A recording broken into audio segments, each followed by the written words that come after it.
Hola, buenos días. Bienvenidos a esta nueva jornada del programa Asturias en la Agenda 2030, que está promovido por la Dirección General de Gobernanza Pública, Transparencia, Participación Ciudadana y Agenda 2030 del Gobierno del Principado de Asturias, con cuyo director general, José Antonio Garmón, contamos hoy en la inauguración de este evento y al que le damos la palabra en primer lugar. José Antonio, cuando quieras.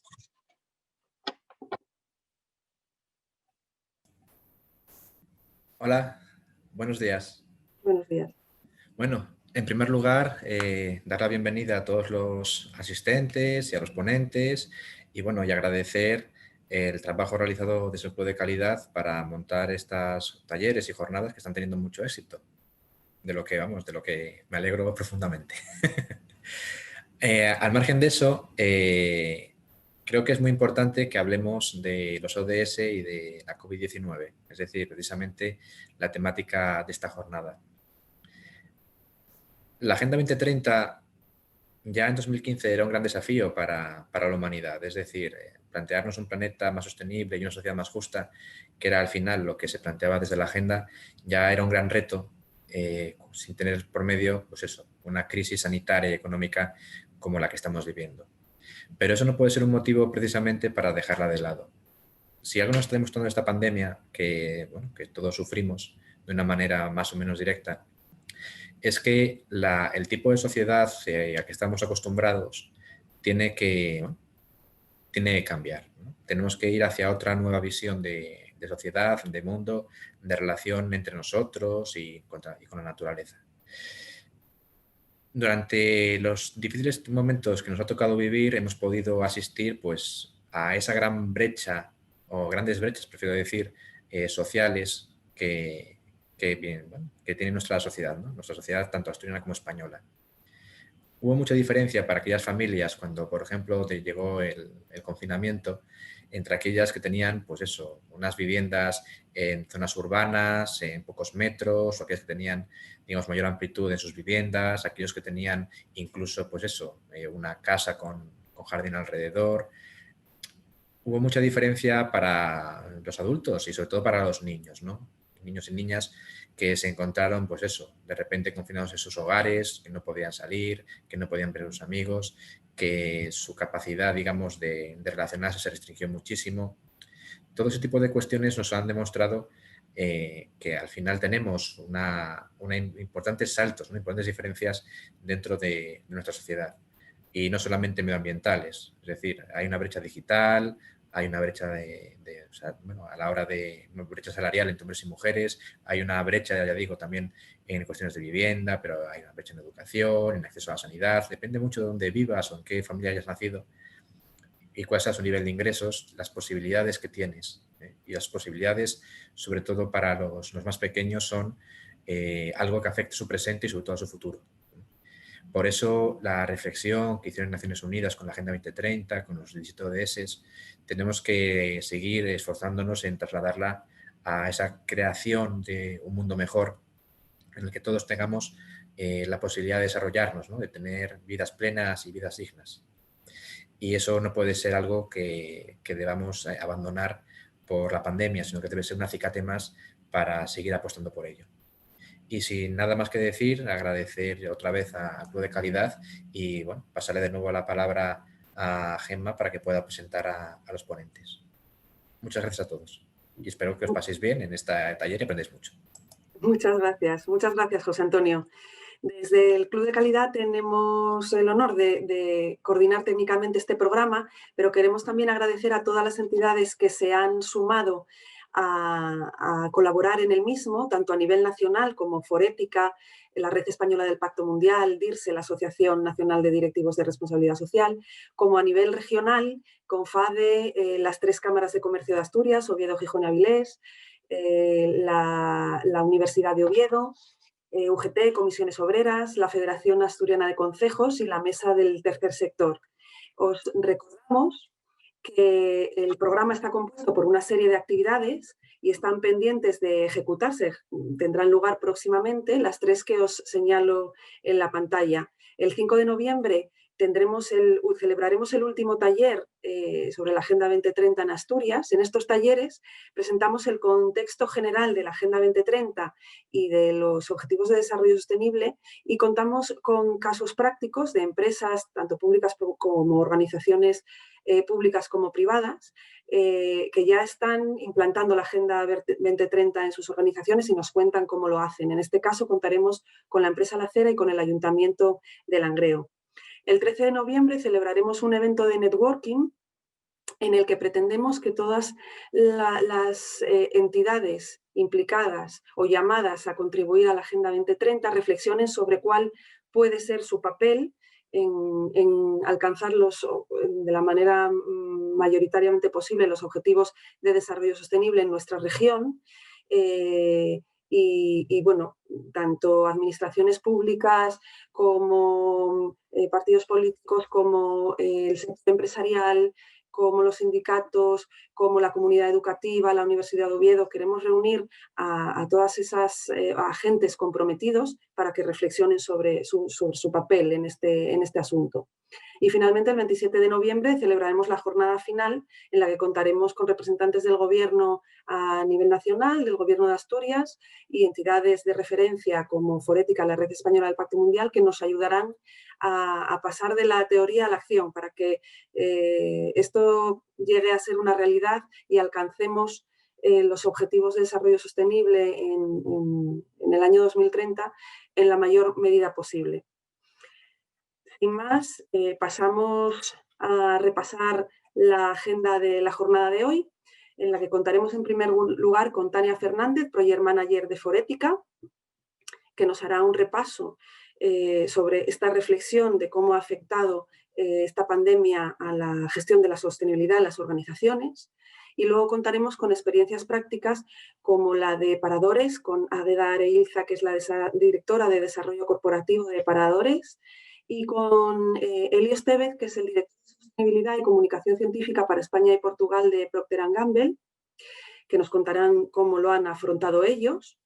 Y por último, contaremos con Guillermina Bastida, que es la delegada de Asturias y Cantabria de la Asociación Nacional de Directivos de Responsabilidad Social, DIRSE, que también nos comentará cómo desde la asociación están proponiendo herramientas que ayuden a las personas que se enfrentan a gestionar estos temas en sus organizaciones, pues cómo les pueden ayudar. Sin más, comenzamos para no ir retrasando la jornada y poder tener tiempo para charlar con los ponentes y para que les planteéis preguntas a través del chat. El chat lo tenéis a vuestra disposición en la parte inferior de vuestras pantallas, podéis ir dejando ahí las preguntas. Y sin más, damos la palabra a Tania. Tania, cuando quieras activas tu cámara.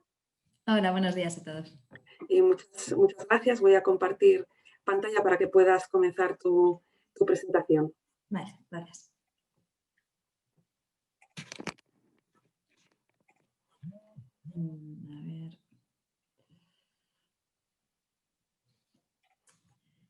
Vale. Bueno, pues nada, buenos días a todos. Lo primero, otra vez, agradecer a Club Calidad y al Gobierno del Principado de Asturias el habernos invitado a participar en esta jornada. Desde Forética, bueno, que para los que no nos conozcáis, ahora explicaré un poco más en detalle quiénes somos. Pues hemos desarrollado un proyecto a raíz de la crisis de la COVID-19 para analizar el futuro de la sostenibilidad en las empresas en este contexto de incertidumbre, ¿no?, que estamos viviendo. Entonces, durante la media hora aproximadamente que tenemos por delante, me gustaría abordar los siguientes puntos. Bueno, en primer lugar, como os comentaba, comentaros rápidamente qué es Forética, así como las empresas que forman parte del proyecto Futuro de Sostenibilidad. En segundo, después me gustaría desarrollar un poco todo el contexto que estamos viviendo, ¿no?, y un poco el vínculo entre la COVID-19 y la sostenibilidad para sentar las bases que nos han llevado a desarrollar un proyecto que está expresamente dedicado a analizar el futuro de la sostenibilidad. Y luego, bueno, una vez entendido el contexto, ya me centraré más en el proyecto de Forética como tal y en las fases que lo han compuesto, porque una primera está dedicada a la respuesta empresarial frente a la crisis y la segunda más enfocada a todo el trabajo que hemos desarrollado en colaboración con nuestras empresas miembros. Entonces, en primer lugar, bueno, Forética es una organización empresarial referente en sostenibilidad y RSN en España. Somos los partners nacionales del World Business Council y tenemos alianzas con muchas instancias referentes a nivel internacional, como el Banco Interamericano de Desarrollo, CSR Europe. Bueno, y hoy en día tenemos más de 200 socios de diversos sectores y diversos tamaños, y nuestra misión, así a grandes rasgos, es trabajar en la integración de los aspectos sociales, ambientales y de buen gobierno en la estrategia y gestión de las empresas. Entonces, bueno, como os comentaba, el proyecto Futura Sostenibilidad nació a raíz de la crisis de la COVID-19 y hoy en día ya cuenta con más de 60 grandes empresas de sectores muy diversos que se han sumado pues, para participar en esta reflexión conjunta de cómo tendría que ser este futuro, ¿no? Esta nueva normalidad de la que nos gusta tanto hablar últimamente. Entonces, bueno, para ya entrar en materia, yo creo que también cuando hablamos de sostenibilidad en la era post-COVID, creo que es muy importante también preguntarse, ¿no?, cuál es el vínculo entre sostenibilidad y esta crisis. Se ha hablado mucho, pero bueno, vamos a intentar entenderlo un poco mejor. Y para responder esta pregunta vamos a hacerlo por pasos. Primero, creo que es importante entender eso, en qué medida la crisis de la COVID-19 está cuestionando, ¿no?, nuestro sistema socioeconómico tal y como lo conocíamos, nuestra manera de vivir, pero también nuestra manera de producir y, bueno, y hasta qué punto es una oportunidad para la sostenibilidad, ¿no? Entonces, la COVID-19 es un claro ejemplo de un shock extrafinanciero. Es un shock ESG que nos está afectando a todos, que ha generado una crisis sistémica no diversificable, y lo que la puede diferenciar de otras crisis es que todos somos vulnerables y todos somos potencialmente responsables, ¿no? Es una crisis que ha destapado muchas vulnerabilidades estructurales de nuestro sistema y que pues, precisamente por eso nos incitan a cuestionar nuestra manera de, pues, lo que comentaba antes, de vivir y de producir. A continuación me voy a detener brevemente sobre las vulnerabilidades más relevantes de nuestros sistemas socioeconómicos, las que se han visto destapadas por la crisis, con una perspectiva global. Y luego ya en la segunda parte, cuando pasemos al proyecto de Forética como tal, pues nos vamos a centrar más en el contexto español. Entonces, bueno, empecemos con estas vulnerabilidades. No, en primer lugar, tal y como me gusta mucho esta frase, es algo bastante ilustrativo de Antonio Guterres, el secretario general de la ONU, dijo que la COVID-19 ha surgido de la naturaleza y ha puesto de relieve la íntima conexión que existe entre la salud humana y nuestra relación con el mundo natural. Bueno, espero que no haya ningún negacionista en la audiencia, supongo que no, porque estáis aquí, pero hoy en día el cambio climático es una realidad, ¿no? Existen muchos estudios que muestran que el cambio climático y la subida de las temperaturas favorecen la propagación de ciertas enfermedades y virus, como es, por ejemplo, el caso del dengue, del Zika, y además hay muchas enfermedades que se propagan de animales a humanos, ¿no? Bueno, ya el claro ejemplo es la COVID-19, y nuestra invasión de la naturaleza, entre comillas, puede facilitar esta transmisión. En segundo lugar, otro aspecto de nuestra sociedad que ha tenido una importancia clave en esta crisis es el carácter, perdonad que me he ido, perdón, aquí, que me he ido demasiado rápido. Otro aspecto que ha tenido una importancia clave es el carácter globalizado, ¿no?, e interconectado de nuestras sociedades. Pues vivimos en una sociedad globalizada, compartimos modos de vida y sobre todo hemos dado por hecho que esa facilidad de transporte, trasladarse de un lado a otro en un santiamén, pues que era algo normal, ¿no? Aquí, bueno, tenemos un mapa aéreo de un día de junio de 2018, que fue un récord, con más de 200.000 vuelos, y es que, bueno, actualmente no, pero antes de la crisis había una real saturación del espacio aéreo, ¿no? Y lo que la crisis del COVID ha puesto de manifiesto es que quizás habíamos llegado al límite, ¿no? Hemos sido testigos de los posibles efectos adversos que podía tener esta interconexión llevada al extremo de un virus que nació en un lugar apartado de China. Nos encontramos en una pandemia global en la que casi todo el mundo está paralizado. En línea con esto, otra vulnerabilidad de nuestros sistemas que ha sido destapada y acentuada por esta crisis, que si bien ya éramos conscientes de su existencia, pues, ¿no?, es este carácter desigual de nuestras sociedades, que además con la COVID-19 se presenta como una especie de círculo vicioso, ¿no? Porque por un lado las desigualdades actúan como un acelerador de la pandemia. Hay gestos tan básicos como que nosotros nos repiten todo el tiempo: lavarte las manos, échate gel.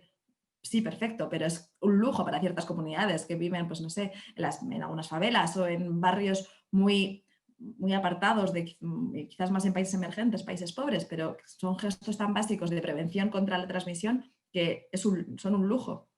Y además, por otro lado, hay ciertos colectivos que realmente no pueden permitirse el quedarse en casa, el teletrabajar, pues también por cuestiones económicas, ¿no? y pues no sé, que acaban casi pues, hay muchas imágenes de, no sé, gente que está rezando por no contagiarse, porque bueno, además a eso se suman sistemas de salud muy pues, insuficientes en países emergentes, ¿no? Y además esto es bastante preocupante porque la pandemia va a acentuar aún más las desigualdades. Lo que comentaba, es un círculo vicioso. Las previsiones de disminución de la pobreza a nivel global se han modificado. Se considera que el porcentaje de la población que vive con menos de 1,9 dólares al día, que es como el criterio para considerarlos en la pobreza, digamos, se prevé que va a aumentar hasta 8,6 a final de 2020. Bueno, no sé si seguramente igual lo habréis visto ya, pero de acuerdo con el último informe del Banco Mundial sobre pobreza y prosperidad compartida, las cifras son aún más preocupantes, ¿no? Porque se estima que el número de personas viviendo en la pobreza extrema habrá aumentado de 150 millones para 2021. Y bueno, además del empobrecimiento, o sea, esto va a afectar sobre todo a colectivos que ya eran de por sí vulnerables, ¿no? Incluso en nuestras sociedades, tampoco hace falta irse a países pobres. Por ejemplo, creo que algo que lo ejemplifica muy bien es el problema de la educación. Por mucho que se sigan impartiendo las clases online, pues existe una gran brecha de la tecnología, porque quizás niños de familias con menos recursos pues no tienen acceso a tantas opciones de conexión, ¿no? Entonces, pues quizás es posible que esto a largo plazo tenga un impacto sobre el acceso a la educación y al mercado de trabajo. Entonces, bueno, acabamos de ver un poco cómo esta pandemia ha cuestionado nuestras maneras de vivir, pero también nuestras maneras de producir, ¿no? También está poniendo en cuestión ciertos paradigmas de estos sistemas de producción que estábamos dando por ciertos y por únicos, ¿no? Como en cierta manera, digamos, irrefutables. La globalización, esta gran palabra de la que siempre hemos oído hablar, pues genera sin duda enormes beneficios, ¿no? En términos de eficiencia económica, en las cadenas de valor, pues permite reducir costes, genera oportunidad de trabajo en otros países, aumenta la eficiencia, pero esta globalización también favorece a su vez una interdependencia de los problemas, porque cualquier problema local se puede convertir en un problema global muy rápidamente, ya lo hemos visto, ¿no? La penetración de un factor externo de que no podemos controlar es mucho más rápida y efectiva. Otro aspecto también que se ha visto cuestionado quizás por esta crisis es este aspecto tan característico igual de nuestros sistemas de producción, sistemas de just in time, ¿no? que se llaman. Estos son unos sistemas de producción hipereficientes, llamados Lean Manufacturing, que se caracterizan por una política de cero stocks, que digamos en épocas normal, pues está muy bien porque permite pues eso, una máxima integración de las cadenas de valor, reducción de costes y eficiencia, digamos, al máximo, ¿no? Se intenta adecuar la demanda a los stocks para intentar reducir los costes de almacenaje. Pero pues este sistema, y ya lo hemos visto, puede generar grandes riesgos si se paran las cadenas de valor. O sea, lo hemos visto eso claramente con esta crisis donde ha habido un gran desabastecimiento. Inicialmente en el sector farmacéutico, pero luego también en otros sectores, como por ejemplo el sector de la automoción, la tecnología. Entonces, hemos visto que una parada en ciertos países puede generar consecuencias a nivel global por esta, digamos, hipereficiencia de las cadenas de valor, ¿no?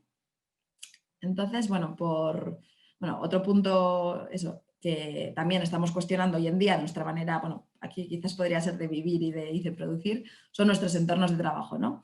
Nos hemos empezado a dar cuenta que quizás ese presencialismo que además en España no creo que nos gusta mucho, no es esencial en algunos casos, ¿no? Y que puede mejorar la eficiencia de los procesos y de los recursos con el teletrabajo y con esa mayor flexibilidad. Además, bueno, teniendo en cuenta todas las limitaciones de aforo que tenemos, pues no nos ha quedado otro remedio que innovar en nuestra manera de trabajar y dejar de dar como por cierto y por irrefutable este sistema que teníamos antes. Entonces, bueno, una vez que hemos visto todas estas, digamos, factores y estas vulnerabilidades que han sido destapadas por la crisis de la COVID-19, creo que nos encontramos, bueno, y también se ha hablado mucho de ello, tampoco es nada, no os voy a decir nada nuevo, pero estamos ante una oportunidad única para crear una nueva realidad, ¿no? Intentando un poco extraer las lecciones de esta crisis para asegurar una recuperación sostenible a largo plazo. Todos los aspectos de nuestros modos de vida y de producción que han sido cuestionados traen consigo... Perdón, porque se me ha ido. traen consigo muchos interrogantes, ¿no? Desde el ámbito ESG, ambiental, social y de buen gobierno.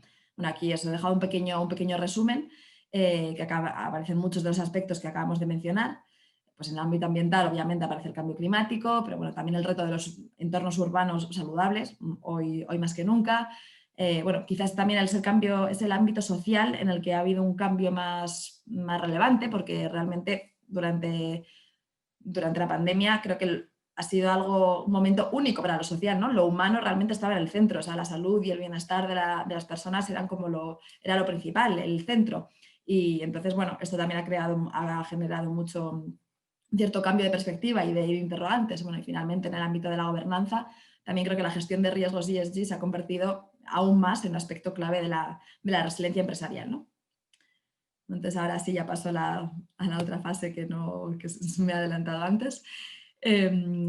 Para ahora pasar ya que hemos sentado todas estas bases del contexto de cómo nuestros sistemas se han visto alterados, ¿no? Y perturbados por todas estas vulnerabilidades que se han destapado de nuestros sistemas socioeconómicos, pues ahora quiero centrarme más en el proyecto de Forética, la que hemos desarrollado frente a esta crisis, cuyo objetivo, así a grandes rasgos, es apoyar a las empresas en esta transición hacia la nueva normalidad sostenible y resiliente.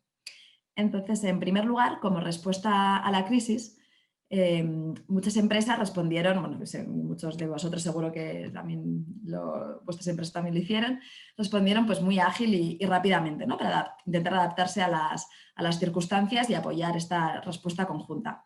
Lo que quisimos hacer desde Forética fue un poco recopilar todas estas iniciativas y lanzamos una plataforma de colaboración para establecer un sitio donde todo el mundo pudiera consultar lo que las empresas españolas estaban haciendo para apoyar esta respuesta, ¿no? Durante el primer mes, la verdad que la respuesta fue increíble. Más de 170 proyectos de colaboración y ayuda, más de 80 empresas participantes. También recopilamos también muchas iniciativas de organizaciones internacionales de referencia, por lo que esta primera respuesta fue muy alentadora, ¿no? Ver que todas estas empresas están movilizando para pues, apoyar y sumarse a este esfuerzo global, la verdad que fue muy alentador. Aquí os he puesto solo algunos ejemplos de las iniciativas que recopilamos. Pues bueno, para empezar, muchas empresas pues tuvieron que adaptar, ¿no? sus procesos para adecuarse a las necesidades.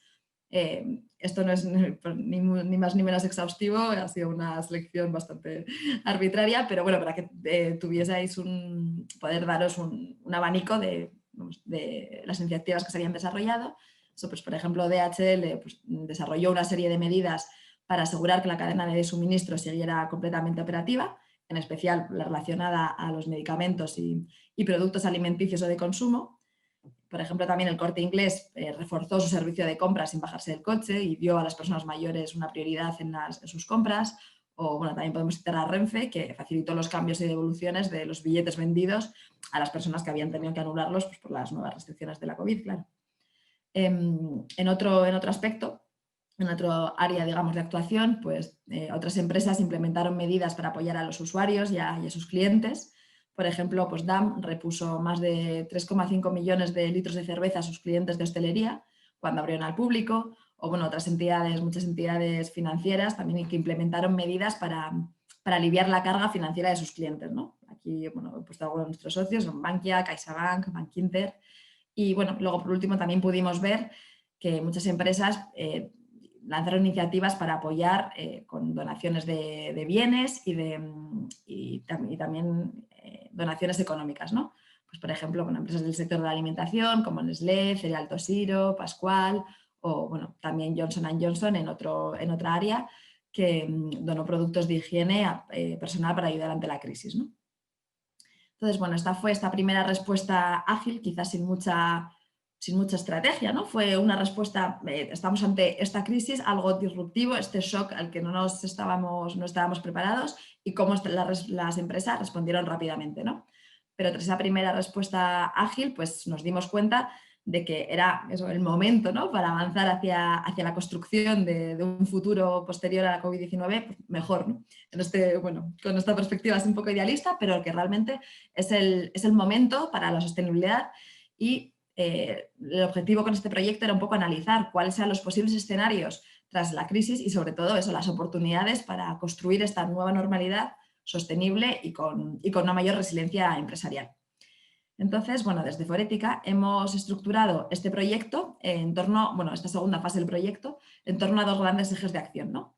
En línea con el trabajo de nuestro partner que os comentaba a un inicio, el World Business Council. Entonces, la primera correspondió, que ya la hemos finalizado, a una fase de diagnóstico, ¿no? En la que analizamos el impacto a largo plazo de la COVID-19, centrándonos sobre todo en las macrotendencias que iban a marcar esta década, así como en las repercusiones de la crisis, ¿no?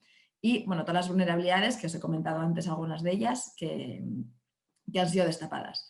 Y una segunda fase, que es en la que nos encontramos ahora mismo, pues nos estamos centrando en el análisis de los posibles escenarios a futuro, ¿no? Para apoyar a las empresas a asegurarse de que están integrando todos los temas claves de sostenibilidad en sus planes y estrategias de recuperación.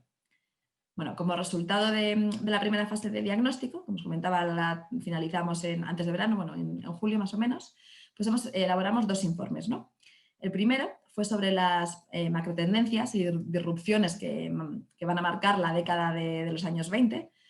Pues esta partió del estudio del World Business Council, ¿no? Que a nivel global se identificaron 12 macrotendencias y 10 posibles disrupciones. No me gustaría poder analizarlas todas, pero bueno, creo que estaríamos aquí hasta mañana. Así que bueno, vamos a centrarnos un poco en la filosofía del informe que hicimos y para luego bajarlo a la realidad española. Bueno, quizás estos términos de macrotendencias y disrupciones suelen así un poco rimbombantes, pero bueno, pues para así explicarlo voy a usar un símil bastante sencillo, el de la refracción de la luz, ¿no? Por así decirlo, digamos que la luz del sol podría ser la tendencia, ¿no? Nos guste o no, esos rayos de sol ahí están y nos llegan con una cierta trayectoria. Pero esta trayectoria se puede ver desplazada por ciertos disruptores, ¿no? Que en este caso sería un vidrio o un líquido que cambian la trayectoria o incluso la velocidad, ¿no? Entonces, este símil aterrizado en nuestro contexto, pues lo que respecta, digamos, a las grandes tendencias, serían estas trayectorias sobre las que no tenemos influencia, pues podemos destacar las clásicas, ¿no? El cambio climático, el cambio demográfico, la digitalización de la economía, la inestabilidad política, bueno, todas estas tendencias con las que estamos viviendo y que seguramente van a marcar también los próximos años. Y junto con esas macrotendencias, pues vienen las disrupciones, ¿no? Que pueden acelerar o frenar estas macrotendencias y por consiguiente la agenda de sostenibilidad de los países y del planeta. Para no extenderme mucho, vamos a hacer un pequeño ejercicio de concentración y voy a pasar directamente a la realidad española, que es un poco la síntesis de cómo estas tendencias van a afectar a nuestro contexto, ¿no? Todas nos van a afectar, pero bueno, unas en mayor medida y otras, bueno, serán menos significativas. Entonces vamos a repasar brevemente estas 5 grandes tendencias que nosotros identificamos. La primera la llamamos el doble filo de la demografía. Bueno, no me voy a extender mucho porque hay todavía muchas cosas sobre las que hablar, pero para que tengáis un pequeño resumen y luego si os interesa pues podéis consultar nuestros informes sin problema. Pero, entonces, bueno, eso para volver al tema, la primera la denominamos el doble filo de la demografía, porque por un lado tenemos todos los retos del envejecimiento de la población, ¿no? España es uno de los países más longevos de Europa, sino el más longevo, si no me equivoco, pero por otro lado nuestras capacidades económicas para afrontar ese envejecimiento son bastante reducidas. Entonces, bueno, por ahí tenemos un gran reto y por otro lado también tenemos los retos ligados a la inmigración, ¿no? Que pues, todos estos retos que puede generar a nivel también cultural, de integración cultural y a nivel también económico. Entonces, esto sería por la parte de la demografía. La segunda gran tendencia es la vulnerabilidad climática. Bueno, como sabéis, España es uno de los países más expuestos a las consecuencias del cambio climático por su geografía, ¿no? Y estas consecuencias pueden impactar realmente pues, bastante negativamente en nuestra capacidad de sostenimiento económico. Sobre todo si pensamos en 2 de los sectores fundamentales para España, que bueno, luego podremos tener un ejemplo de ellos, pero eso son el turismo y el sector agroalimentario, que están especialmente expuestos al aumento de las temperaturas, el cambio de las estaciones, de los suelos, todos estos impactos del cambio climático que realmente pueden afectar mucho al desempeño y rentabilidad de estos sectores clave para España. Pero bueno, tampoco es todo negativo, también hay quizás esta vulnerabilidad esta sobreexposición también puede generar una oportunidad, ¿no?, para acelerar la transición energética. Sobre todo si tenemos en cuenta el contexto de reconstrucción y todo el énfasis que están poniendo los gobiernos europeos, pero también el español, en este nuevo Green Deal, ¿no?, como una vía para afrontar la crisis de manera más sostenible y responsable. La tercera gran tendencia es lo que denominamos la singularidad económica española. No es un secreto que España tiene un problema de desempleo estructural, ¿no?, que seguramente, bueno, se va a ver afectado, ya lo estamos viendo, por la crisis actual. Y esto es especialmente preocupante de cara al empleo juvenil. Y bueno, no es ninguna novedad, lo vimos durante la crisis de 2008. Pues bueno, España tiene un gran reto con el desempleo y sobre todo con el desempleo juvenil. Y ya en abril la tasa de desempleo juvenil se elevaba a 33%, la más alta de la Unión Europea. Entonces, bueno, claro, es un gran reto que tenemos a futuro. La cuarta, digamos, gran tendencia es esta dicotomía, ¿no?, esta oposición entre la España llena y la España vacía, esta fractura social de las ciudades frente al campo, que pues, ya venimos hablando de ello durante las últimas décadas. Entonces, para equilibrar los intereses de la población, el concepto de transición justa será fundamental para desarrollar las políticas socioeconómicas y ambientales de largo plazo que permitan esta recuperación sostenible e inclusiva, la que se habla bastante, bueno, en este contexto también de COVID, ¿no? Y el último punto, ya para terminar, si bien es un poco triste, pero bueno, es real, es el hecho de que vivimos en una sociedad cada vez más dividida y con más tensiones entre colectivos. Y es muy posible que las brechas demográficas, políticas y culturales que ya existen se agudicen, ¿no? No vamos a detallarlas todas, pero bueno, creo que sin duda todos somos conscientes que durante los primeros meses de la crisis hemos visto como ciertas divisiones, pues divisiones generacionales, económicas, de género, entre colectivos vulnerables, se han visto acentuadas. Y en un contexto de crisis como el que estamos viviendo, esta falta de unidad y falta de colaboración pueden suponer una gran barrera para esta recuperación. Esto era un poco un breve resumen del primer informe que os invito a leer, tanto el que es de desarrollo forética como el del World Business Council. Y ahora pues que me gustaría centrarme en el segundo, que también partió del trabajo del World Business Council, sobre las repercusiones que esta crisis de la COVID-19 puede tener para la próxima década, ¿no? Pero como para el primer informe quisimos hacer un foco, que es quizás nuestro valor, ¿no?, en el tejido empresarial español, para analizar cómo se traducen esas vulnerabilidades quizás globales y esas posibles repercusiones en el contexto de nuestro país. Entonces, la primera idea que me gustaría desarrollar es, teniendo en cuenta todas las vulnerabilidades de nuestro sistema socioeconómico, todas las que hemos repasado brevemente al principio, es curioso observar cómo aquellas que preocupan más a la comunidad empresarial son precisamente las que no dependen de sus modelos de negocio, sino que dependen de la coyuntura del sistema, ¿no?, y que entonces escapan en cierta medida a su gestión.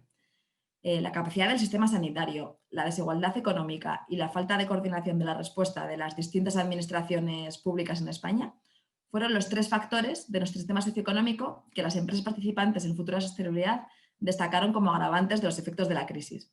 Bueno, se me olvidó mencionarlo al principio, pero un poco como contexto, a la hora de sumarse al proyecto hicimos un pequeño cuestionario a todas las empresas pues para precisamente tener una mejor visión de estos temas, ¿no?, de las preocupaciones para las empresas, de cuáles eran sus prioridades en términos de sostenibilidad, cómo creían que les iban a impactar, creían que les iba a impactar la crisis de la COVID, para tener este contexto, esta base de partida y saber cuál era nuestra base inicial, ¿no?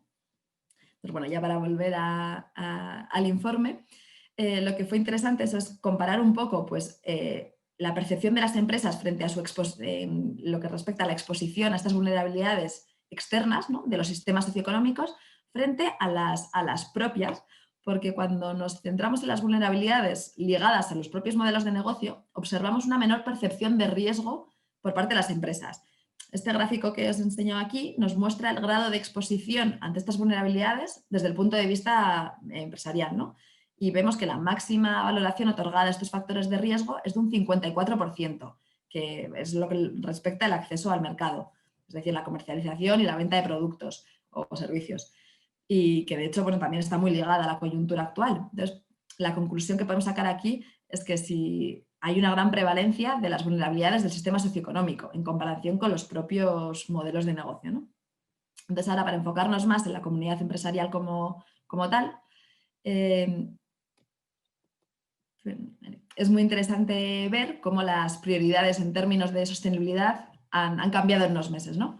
Hoy en día estos 5 temas son los de mayor interés para las empresas participantes en el proyecto Futura Sostenibilidad hoy en día en términos de sostenibilidad, ¿no? El futuro del trabajo ocupa el número 1 en el podio y la salud el número 4.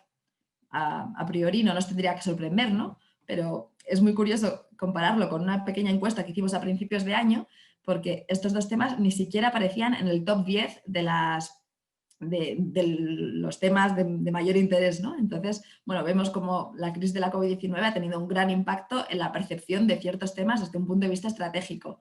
Y bueno, cabe esperar que en los próximos años, sin duda, el futuro del trabajo, con todos los retos que conllevan las nuevas formas de trabajo, las nuevas maneras de interactuar en un ámbito profesional, así como bueno, la salud, obviamente, se establezcan como 2 factores muy relevantes en la gestión interna de las empresas.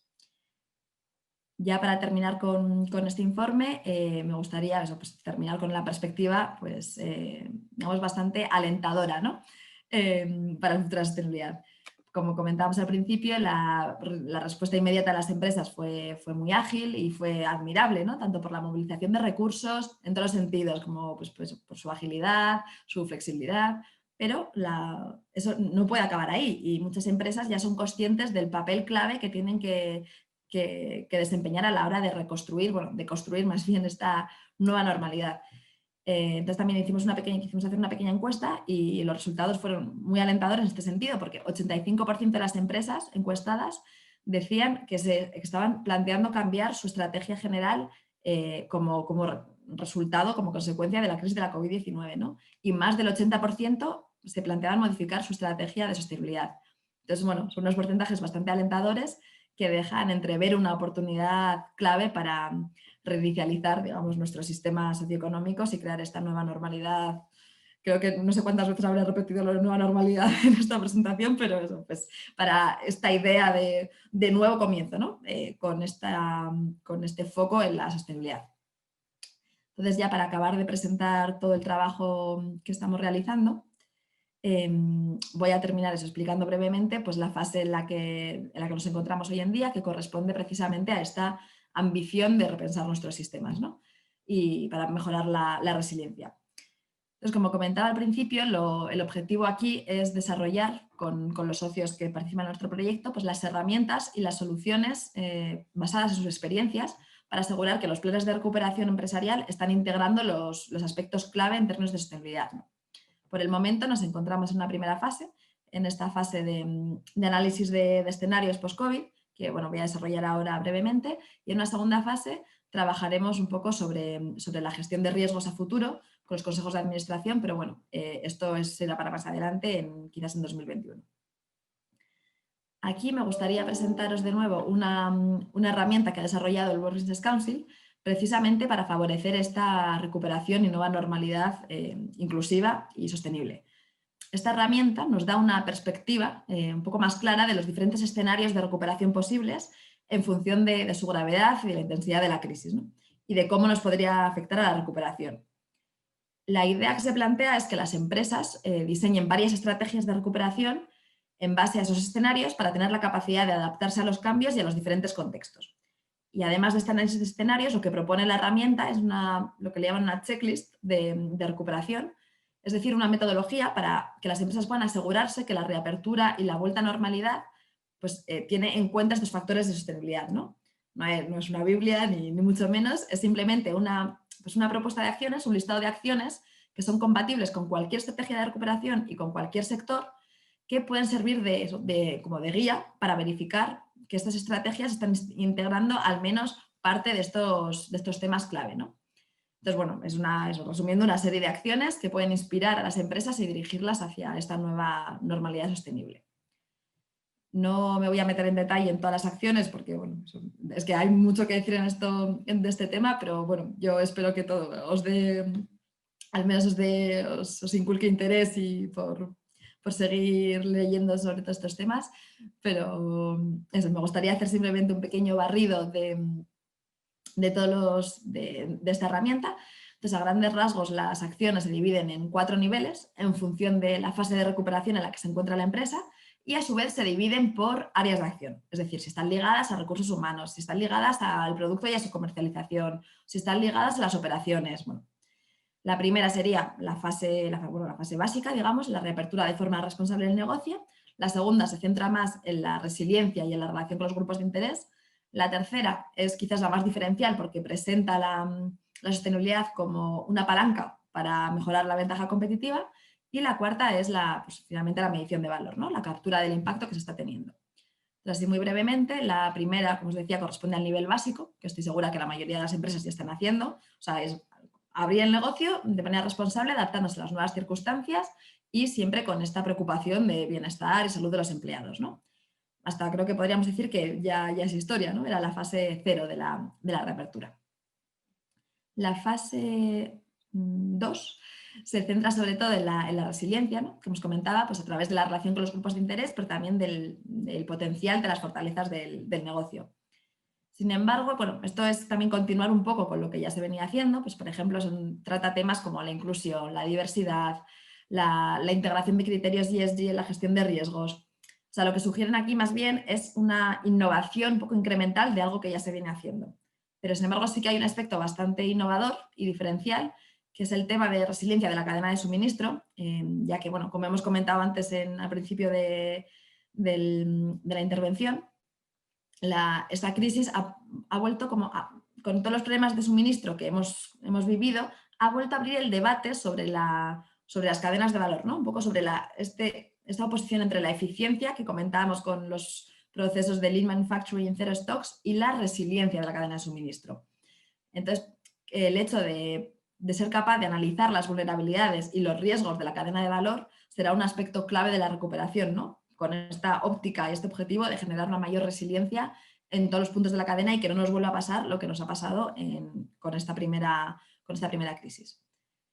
Me voy a saltar por ahora a la etapa 3, ahora volveré porque es la más diferencial, pero la etapa 4, que aunque sea la última, es quizás la más general, en el sentido de que es transversal, ¿no? Se trata de medir y de capturar el valor en términos ESG, ambientales, sociales y de buen gobierno, y el valor financiero del impacto.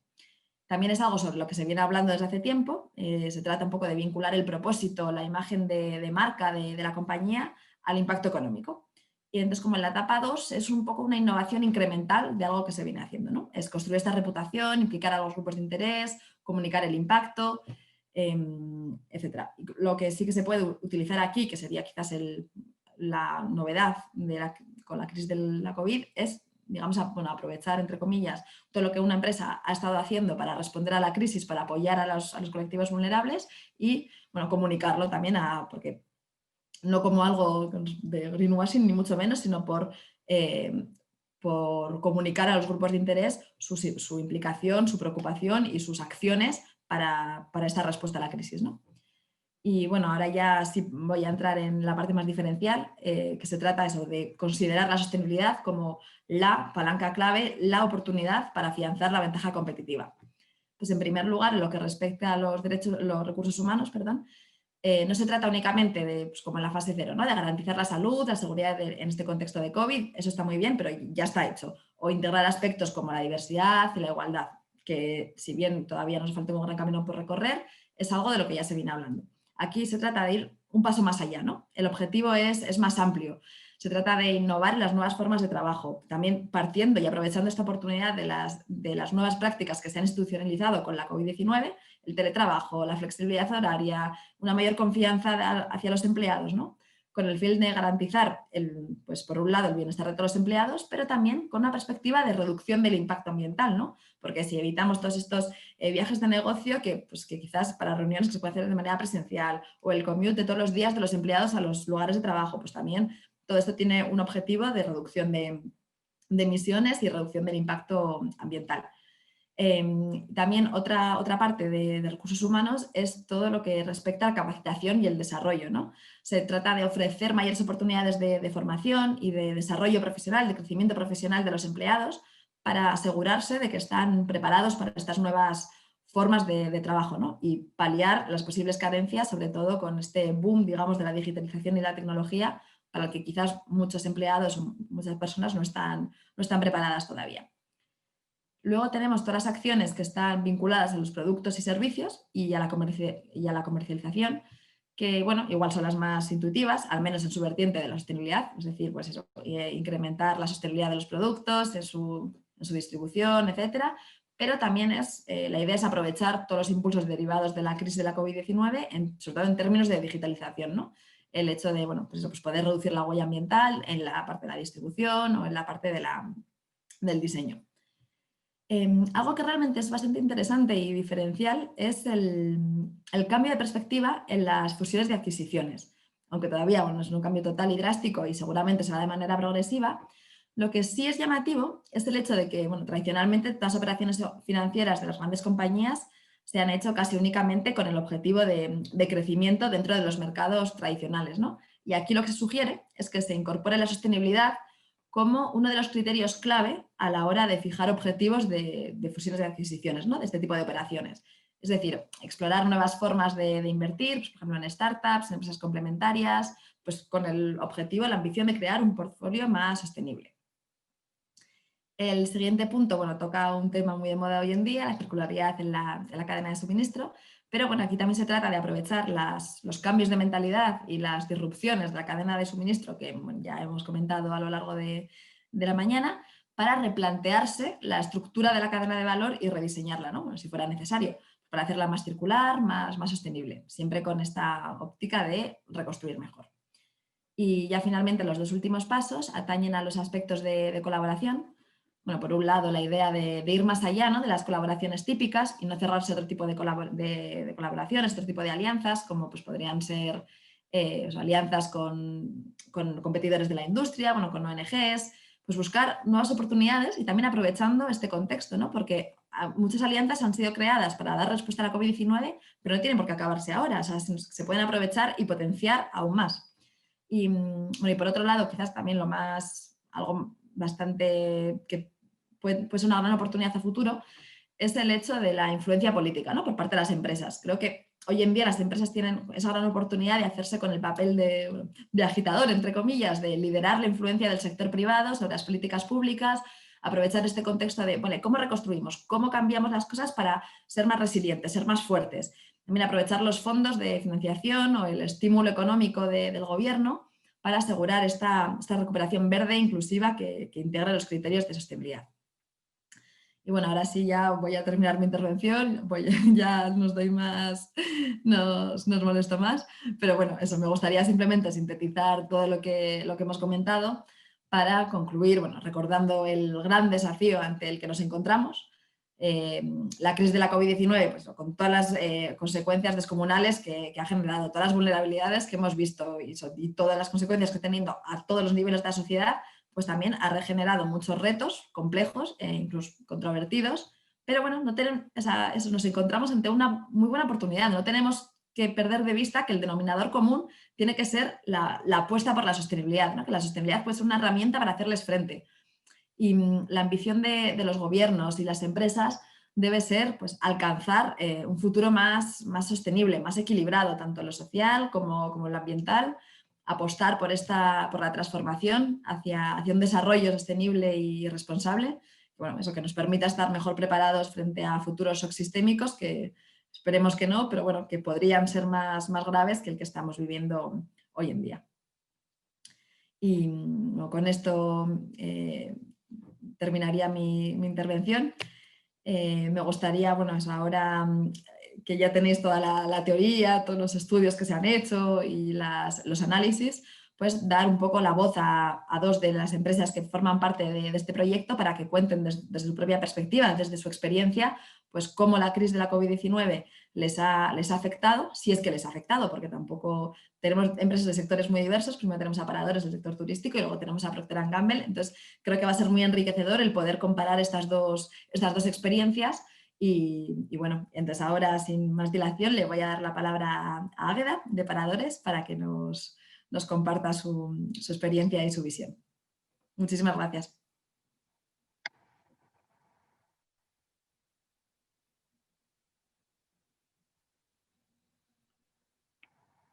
Hola, buenas noches. ¿Me oís? Sí, ¿no? Hola. Hola, Águeda, te oímos, pero no te vemos. ¿No me veis? No. Pues espérate. Te vimos durante un momento, pero se te fue la cámara. ¿Ahora? No, la tienes activada. Yo veo que la tienes activada, pero no te vemos. Ahora. Fenomenal. Muchísimas gracias al Gobierno del Principado de Asturias, al Club de Calidad y a Forética por invitar a Paradores a estar esta mañana en esta jornada. Voy a empezar una breve exposición presentando realmente quiénes somos Paradores, cuál es nuestra estrategia de sostenibilidad y qué estamos haciendo, ¿no?, en estos momentos. Voy a pasar a compartir la pantalla.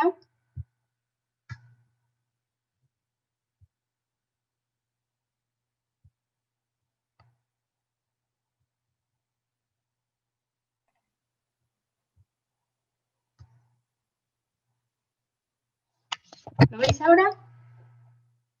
Vemos tu pantalla, a ti no te vemos. Vale. Si puedes activar tu cámara para que se te vea también. Ah, sí, perfecto. Vale.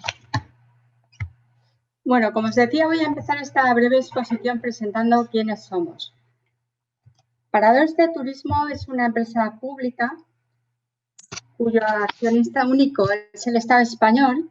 Nuestra red comienza hace 92 años, en 1928, con la inauguración del primer parador que veis ahí en la pantalla, el parador de Gredos. Actualmente tenemos 97 establecimientos que están repartidos en 16 comunidades autónomas. Tenemos uno en régimen de franquicia en Portugal. Nuestros establecimientos son muy singulares, pero también tenemos una red muy heterogénea.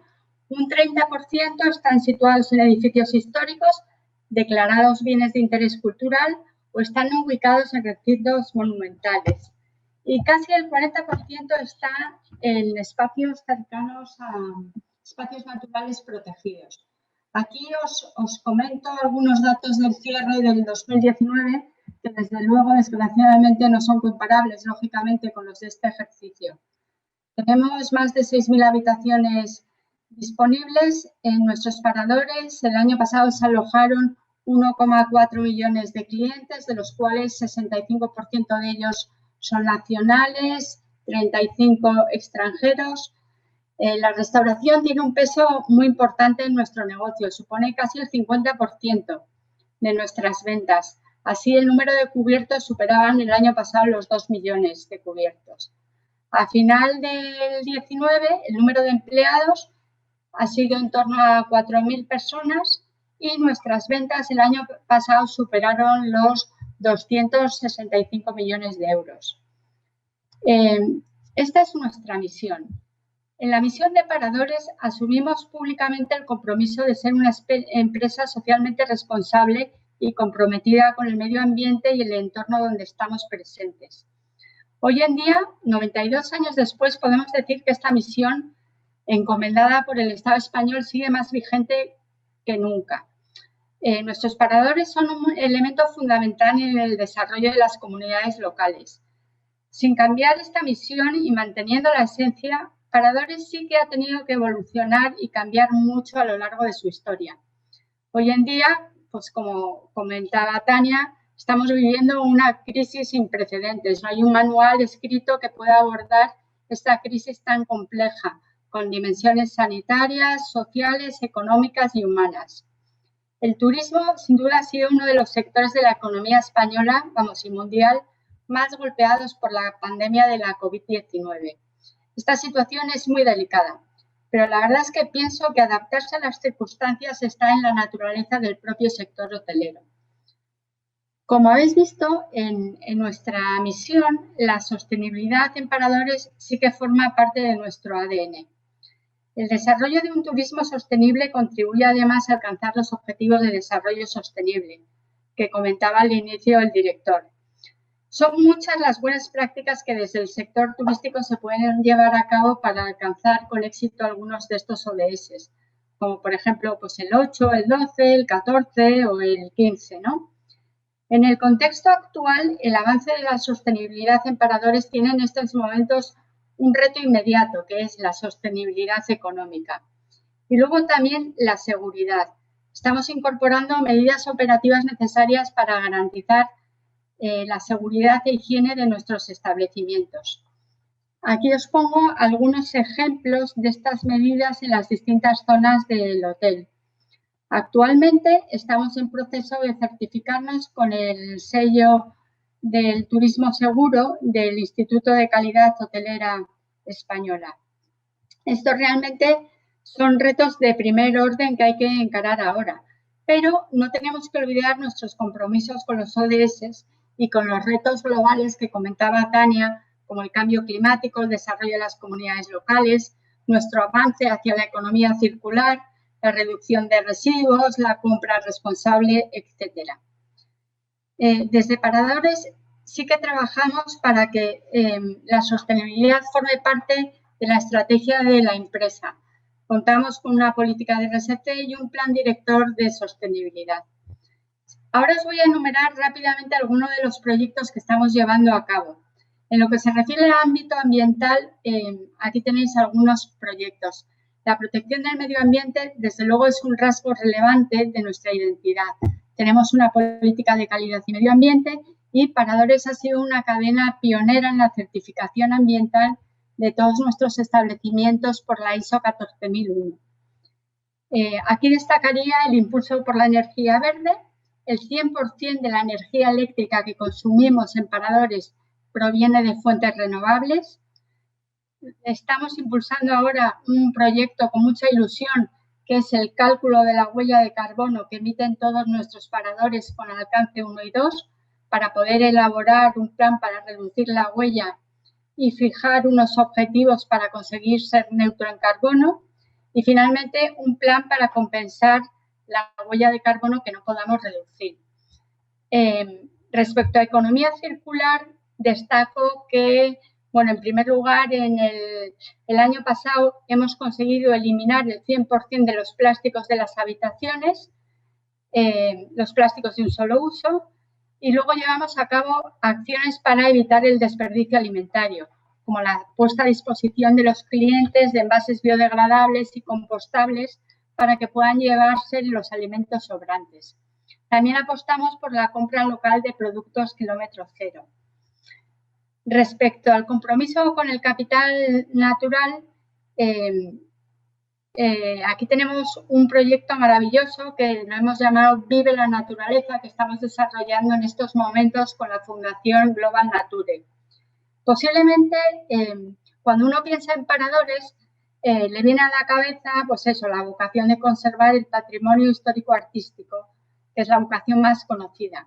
Sin embargo, como decía en la misión, no es la única, porque conservar el patrimonio natural y dinamizar la economía local en el entorno donde operamos completan esta misión.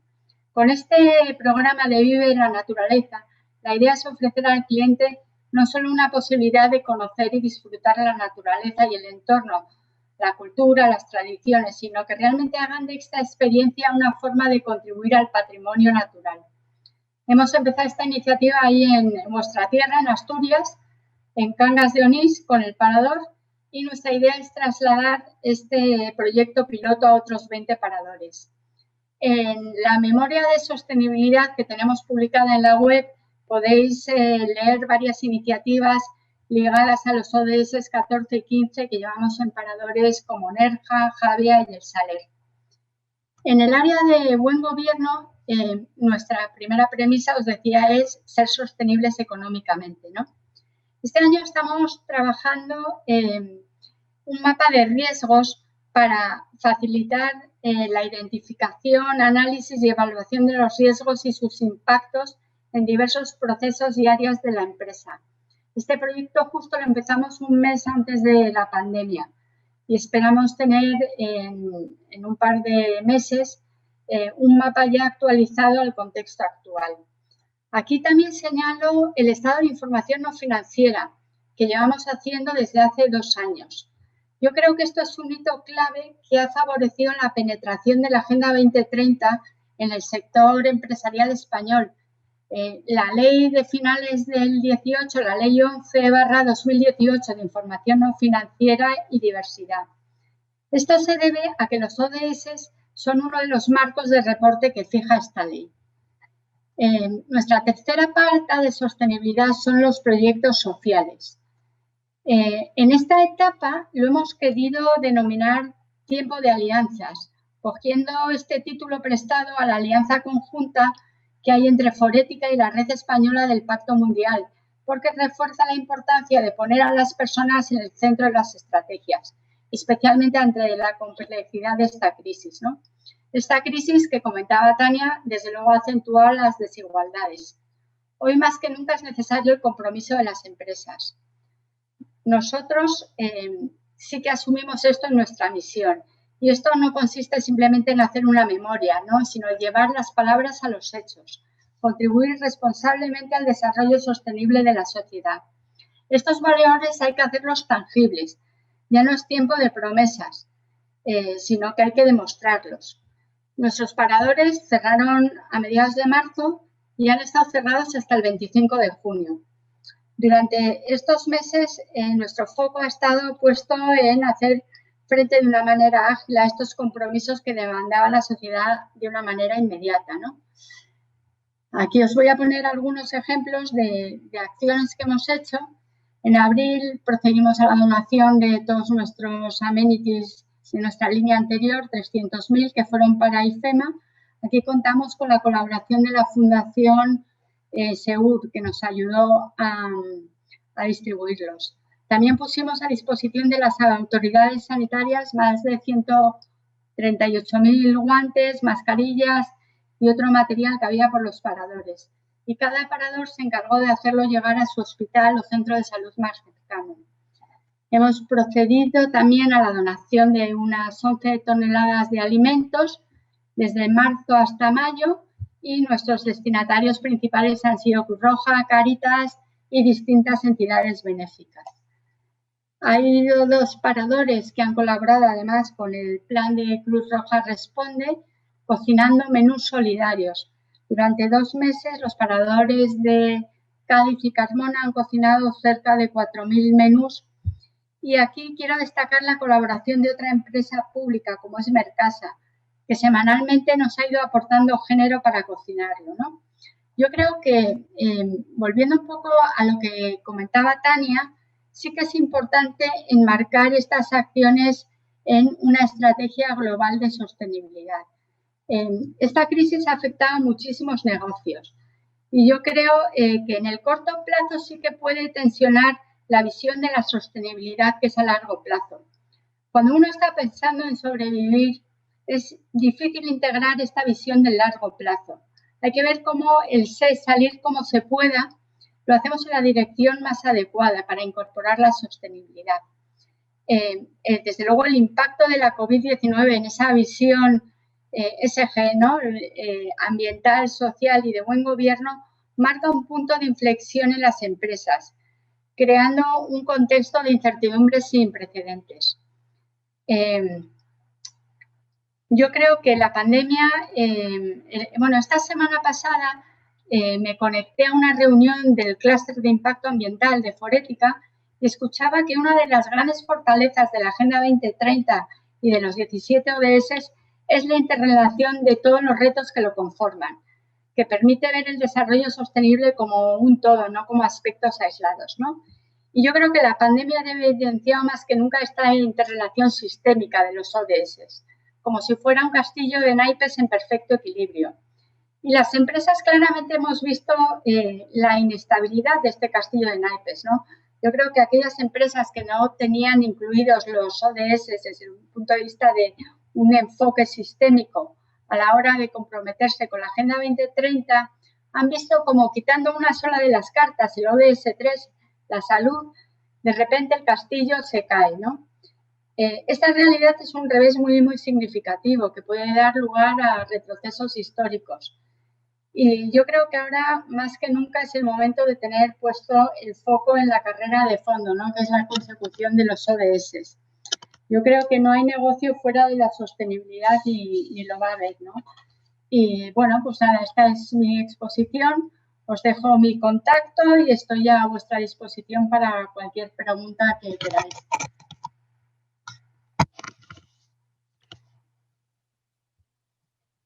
Muchas gracias, Águeda. Es de agradecer el esfuerzo de una empresa que ha sido afectada, ¿no?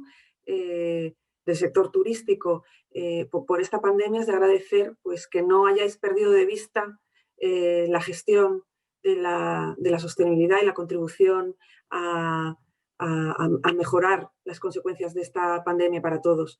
¿Hay alguna pregunta, Tania? Si puedes conectar tu cámara y tu audio para dirigir alguna de las preguntas a Águeda. Hola, hola de nuevo.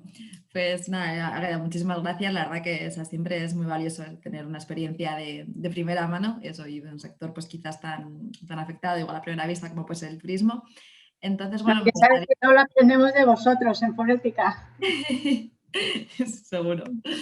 Y nada, pues me gustaría hacerte, bueno, primero una pregunta, pues quizás qué acciones destacarías, bueno, dentro de Paradores que están dando impactos positivos en el ámbito local, ¿no? Ya que tenéis tanta presencia pues, a nivel de comunidad, a nivel local, pues si tenéis alguna acción así que destacarías. Y luego ya, pues para hacerte otra pregunta y ya que no me contestes a todo, pues quizás cuál sería la clave en Paradores para la integración de los ODS. Bueno, gracias, Tania. Ya sabes que en el ejercicio de nuestra actividad hotelera realmente sí que genera un impacto en las comunidades donde operamos, ¿no? A mí me parece además que este impacto es más notorio por el hecho de que casi el 70% de nuestros paradores están en poblaciones de menos de 35.000 habitantes, ¿no? Entonces, debido a esta proyección social de paradores en los entornos locales, yo creo que es muy importante potenciar esa inversión estratégica, creando alianzas para la difusión del patrimonio y la cultura, para el fomento de los recursos turísticos.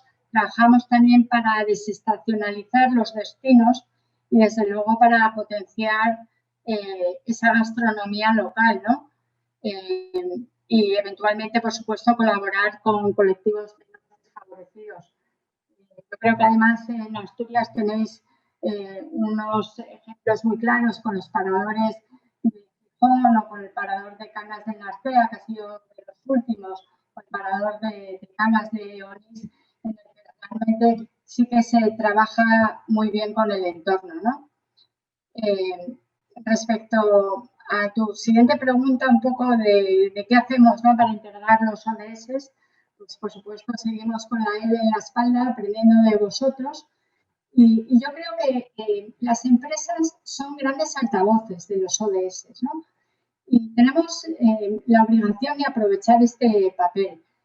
Nosotros el año pasado lanzamos un folleto explicativo, una versión Kinder, como me gusta a mí llamarlo, de cómo Paradores contribuye a estos ODS. Y se distribuyeron, desde luego, entre la plantilla y entre todos más de nuestros 1.400.000 clientes que pasan por Paradores, ¿no?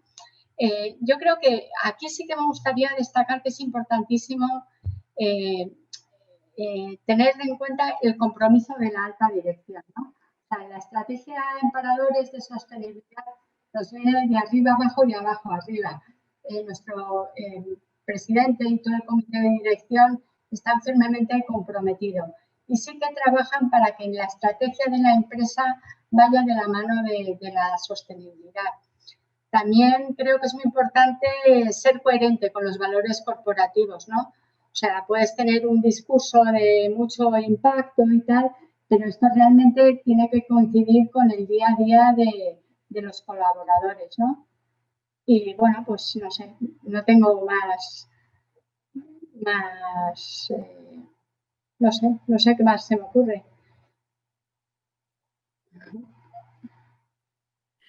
Perfecto, suficiente yo creo. Quizás ya pues para que nos dé tiempo también a los demás ponentes, darle ahora, pues bueno, agradecerte de nuevo otra vez la intervención y todo tu compromiso y haber compartido con nosotros pues los retos y bueno, vuestra experiencia. Y entonces ahora, bueno, pues yo creo que va a ser muy interesante el tener otra visión de una industria tan diferente y pues me gustaría darle la palabra a Eli Estevez de Procter & Gamble para que nos comente a su vez pues la experiencia y cómo pues, se ha modificado o no se ha modificado la estrategia de sostenibilidad y todos los impactos que el COVID ha podido tener, o para bien o para mal. Así que, Muchas gracias. Gracias, Agaya, de nuevo. Hola, pues muchas gracias por la invitación. Encantado de compartir con vosotros nuestra experiencia. Lo que sí me gustaría es ver si podéis, que me confirmarais si podéis ver la pantalla. Sí, se ve la pantalla. Vale. Perfecto. Tengo la cámara de este lado y las diapositivas del otro. Así que si me veis moviendo la cabeza, no es que estoy loco, es que estoy pendiente de las dos cosas. Bueno, pues yo lo que os quería contar era una historia y primero presentarme. Soy Elio Estevez y soy el responsable, el director de sostenibilidad de Procter & Gamble aquí en España y en Portugal. Procter & Gamble a lo mejor no suena a muchos, pero si hablo de las marcas de la compañía sí que la conocéis, marcas como Fairy, Ariel, Ausonia, Evax, Dodot, Ariel, Gillette, Vicks Vaporub, Olay, HS, Pantene, Herbal Essences. Son muchas marcas las que forman parte del portfolio de productos de la compañía y es una compañía pues, que tiene ya más de 180 años. Estamos presentes en más de 170 países y nos dedicamos a bienes de consumo, como bien sabéis. Es una de las empresas, además, es la empresa de consumo, de gran consumo más grande del mundo. Es un territorio totalmente distinto al de Paradores. Cuando pensamos en ese 13 de marzo, cuando comienza a sonar esto de COVID, que era viernes, que nos piden a todos que nos quedemos en casa, que ese fin de semana pues, que está colapsado el sistema sanitario, pues nosotros dentro de la empresa nos quedamos todos un poco perdidos. Yo había llegado de viaje, de hecho, y ese mismo lunes me pidieron que no volviera a la oficina, el lunes antes del 13, que no volviera a la oficina, que trabajara desde casa. El miércoles las oficinas cerraron y el viernes fue finalmente cuando todo esto cambió.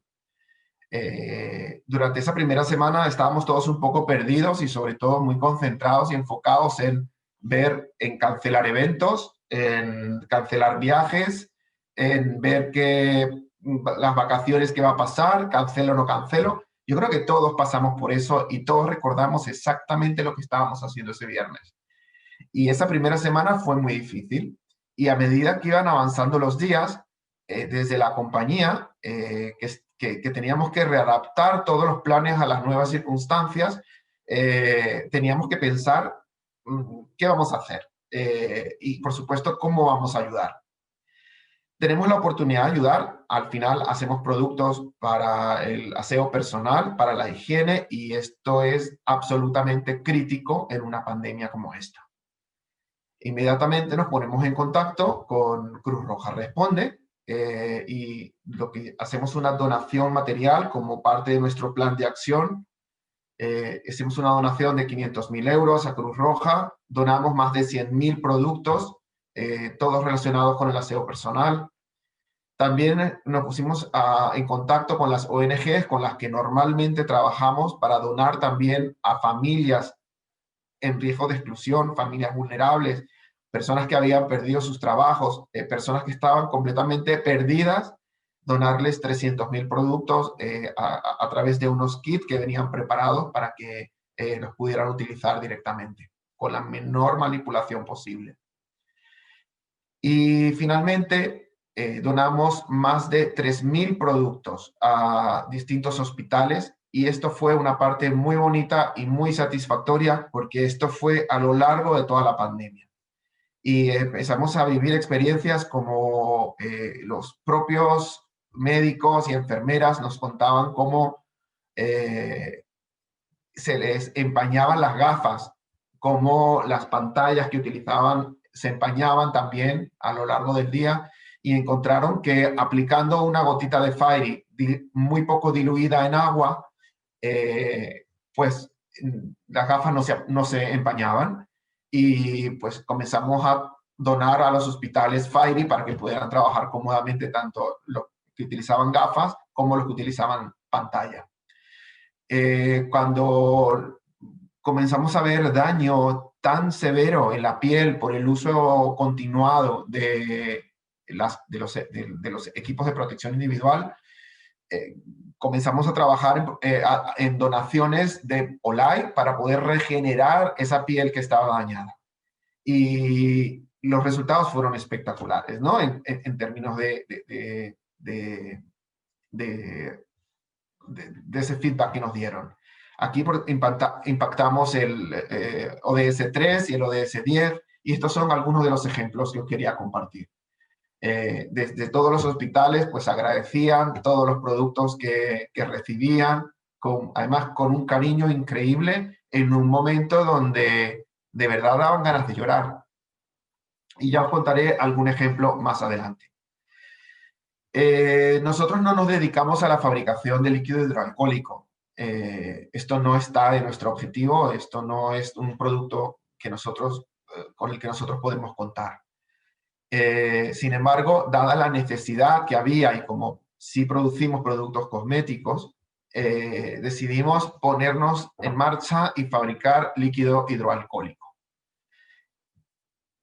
Donamos a 15 hospitales, a 6 residencias de la tercera edad, a casi 5.000 farmacias, a centros de salud y a una ONG muy necesitada de enfermos de Alzheimer.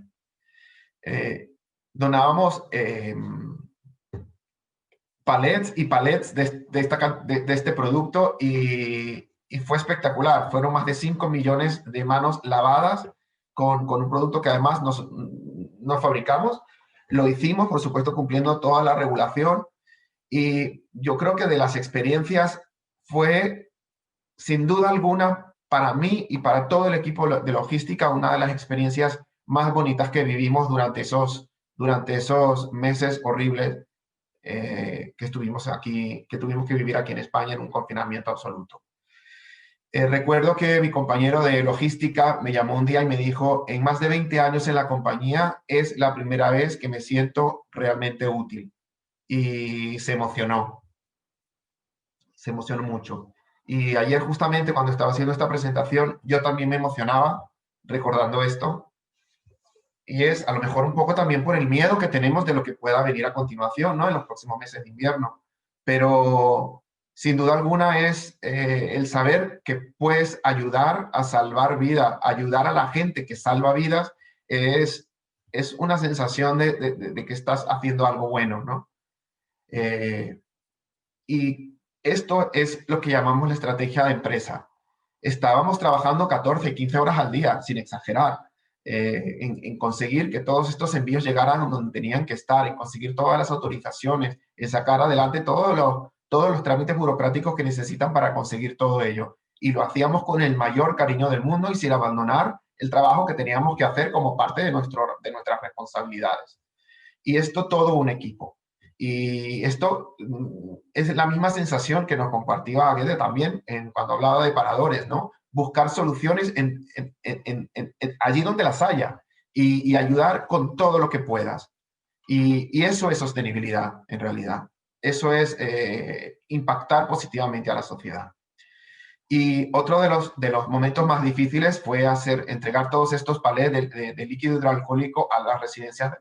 En particular, fue muy emocionante entregar a una residencia de ancianos en Madrid, que había sufrido, ya estábamos hablando de mayo, y más del 30% de los pacientes habían muerto, de los residentes habían muerto, y fue muy duro y estaban muy tristes y muy necesitados. Y cualquier ayuda que les dieras era poco. De verdad era muy, muy, muy bonito. En esta foto que os estoy mostrando es nuestra planta de Gijona. Esto es en Alicante. Muchos pensarán en Gijona como la zona del turrón, pues la industria de pañales es también, si no la más, está entre la primera o la segunda más importante, dependiendo del momento, en comparación con los turrones, ¿no? Competimos con los turrones como la industria más importante de la zona. Y ahí es donde se fabrican todos los pañales Dodot que van a Iberia, al norte de África y a algunas regiones de Francia, así como Evax y Ausonia, las compresas y los protectores diarios. Esta es la fábrica. ¿Y qué más podemos hacer? Trabajábamos turnos, esto es una actividad esencial y estuvo funcionando turnos de 24 horas para poder garantizar el abastecimiento a nivel nacional de pañales y de compresas y de productos de incontinencia urinaria. Y se nos ocurrió, bueno, si somos expertos en este tipo de materiales non-woven, ¿qué pasaría si logramos fabricar mascarillas? Y nos pusimos en marcha y en solo 8 semanas, a finales de junio, ya estaba instalada una línea de producción de mascarillas higiénicas. Este es el equipo, el primer día que comenzamos a producir las mascarillas higiénicas en nuestra propia planta. Y este es el día en que celebramos el primer millón de mascarillas fabricadas. La prioridad era atender a todos los empleados de la compañía y darles mascarillas y, por supuesto, no podía ser menos, donar mascarillas allí donde se necesite. Y hasta el momento hemos donado ya 1.200.000 mascarillas a todos estos ONGs que aparecen en la pantalla. De hecho, las mascarillas que vais a ver la semana que viene en la campaña del Banco de Alimentos son producidas en España, son producidas en la planta de Gijona como parte de estos esfuerzos que estamos haciendo en el ODS 3. Y a la pregunta es, ¿cómo ha afectado todo esto vuestra estrategia de sostenibilidad? Nuestra estrategia es promover prácticas sostenibles, que afecta a todos los ODS que veis en la pantalla.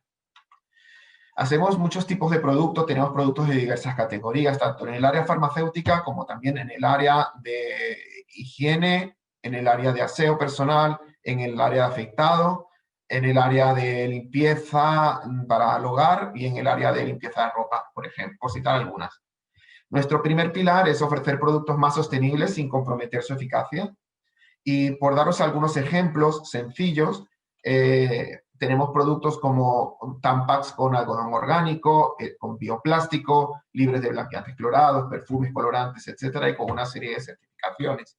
Tenemos Herbal Essence, que tiene extractos de plantas naturales, 90% del producto es completamente natural y está reconocido con el sello de la Royal Botanic Garden. Otro tipo de productos, por ejemplo, Fairy, que vienen en botellas 100% recicladas y totalmente reciclables. No tienen perfumes ni colorantes y los aromas son completamente naturales. Por citar algunos de todo el line-up que tenemos. También el pilar 2 es contribuyendo al desarrollo de la economía circular y por supuesto nos centramos en plásticos, que es nuestro punto el punto más importante donde podemos hacer un impacto positivo a gran escala a nivel global. Y es como somos uno de los principales fabricantes de plástico, no fabricantes de plástico, fabricantes de envases de plástico, y por lo tanto ponemos en el mercado una enorme cantidad de plástico. ¿Qué estamos haciendo en este sentido? Pues para nosotros, y en este momento de COVID-19, cuando la seguridad del producto es tan importante, se valora mucho el envase. Esto probablemente ha cambiado mucho y la gente quiere envases seguros. Y el plástico es muy seguro. Pero esto no quiere decir que vamos a seguir apoyando el plástico. Seguimos con la misma estrategia que teníamos, pero como vamos a ver más adelante, hay que acelerarla. Y en este momento, lo que estamos reforzando es la cantidad de plástico reciclado que tenemos en cada uno de nuestros envases. Por ejemplo, hasta un 25% en HS o Pantene, y en los envases que son de PET ya alcanza el 40%. 50% en marcas como Ariel y hasta un 100% en marcas como Fairy. Y si estamos hablando del Fairy natural, pues es un 100% ya al que hemos alcanzado. En el Fairy verde que compráis normalmente en el supermercado, las 3 botellas más vendidas, las 3 son también 100% plástico reciclado. Pero esto no acaba aquí, esto sigue, vamos a seguir aumentando la cantidad de plástico reciclado en cada una de nuestras botellas. De modo que una botella que yo utilice, normalmente las botellas de Fairy que utilizáis ya han sido botellas de Fairy en el pasado, porque al ser un producto no alimentario, el PET transparente que utilizamos en las botellas se recicla para hacer otra vez botellas de Fairy.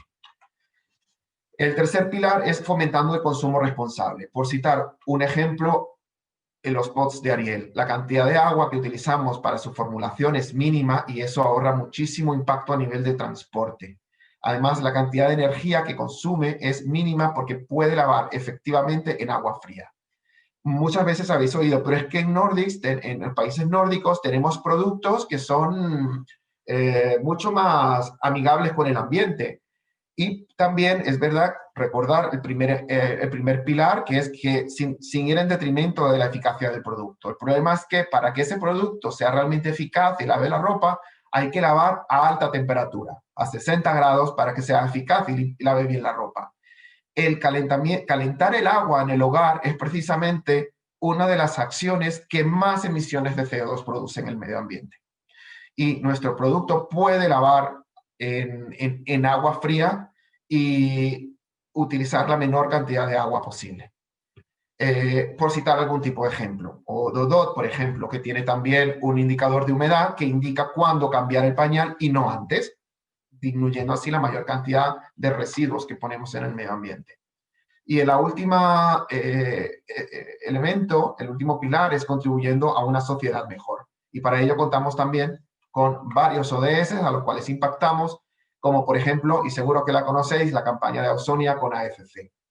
Entre otras propuestas muy interesantes que bueno, no es plan contar ahora, pero son muchas, como podéis imaginar.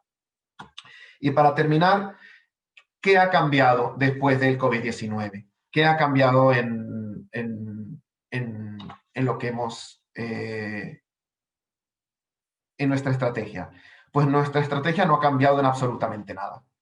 La estrategia sigue siendo lo mismo porque, como comentaba Águeda también en la presentación, las estrategias de sostenibilidad son a largo plazo y esto es un momento puntual. Pero sí ha hecho algo, sí ha pasado algo, y es que nos ha motivado a acelerar y ser mucho más rápidos en la consecución de esos objetivos que nos hemos propuesto. Y lo que hacemos es adelantar los objetivos del 2050 al 2030 y los del 2030, dependiendo de la categoría de lo que estemos hablando y dependiendo de las limitaciones tecnológicas que existen a día de hoy, los estamos adelantando al 2025 e incluso, como en el caso de Haircare, de cuidado para el cabello, al año que viene, al año 2021. Ese 25% del cual yo estaba hablando antes, lo vamos a adelantar, lo vamos a aumentar, el plástico reciclado de nuestros envases, a la cantidad de 40%, de 25 a 40% solo para el año que viene. Y además, como podéis ver en el vídeo, que no he puesto el audio, me disculpáis, pero así lo voy contando yo. La semana pasada hemos hecho un par de anuncios.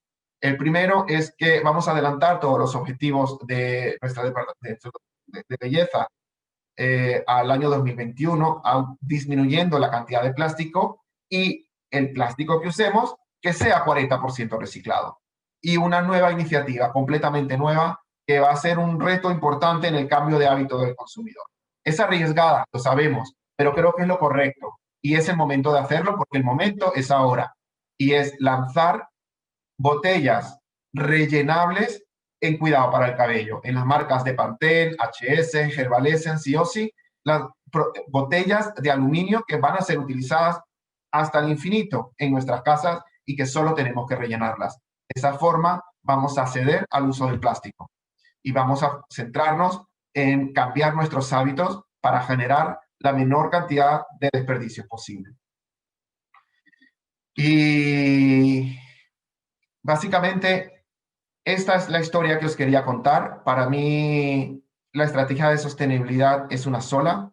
Debe mantenerse en la empresa y las adaptaciones a las cuales se pueden hacer deben hacerse solo para mejorarla, para acelerarla o para ser mucho más ambicioso.